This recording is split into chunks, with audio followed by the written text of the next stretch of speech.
क्रांति recording studio Kuchaikot.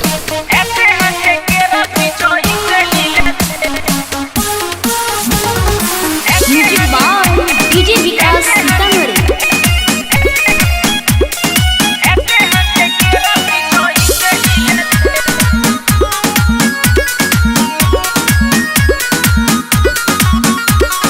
पहिले से ज्यादा छौड़ी अब खिले ले, पहिले से ज्यादा छौड़ी अब खिले ले,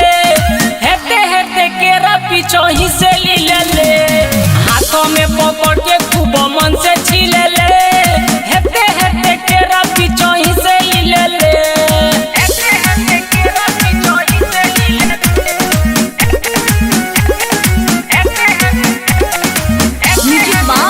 डीजे विकास सीतामढ़ी।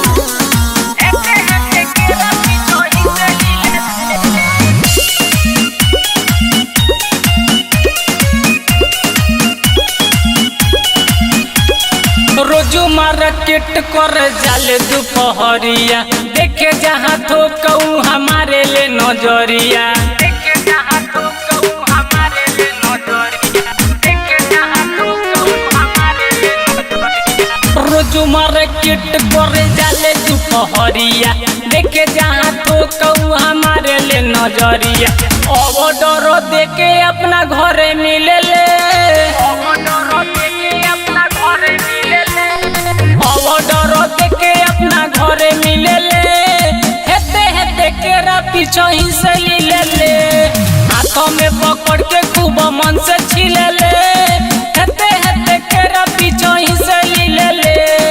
हेते हेते केरा पीछो ही से लीले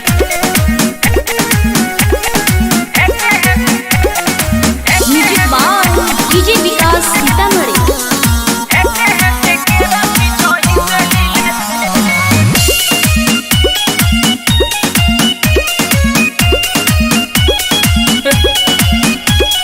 राइटर सत्येंद्र के देखो तिया खेला, टीमोल टाइगर के बोलावे ले अकेला,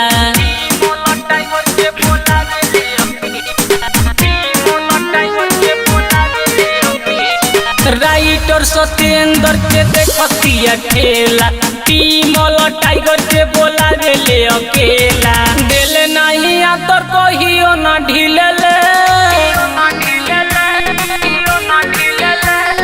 दिल नहीं आतर कहियो ना ढीले ले, हेते हेते केरा पीछो ही से लीले ले, हाथों में पकड़ के खूब मन से छीले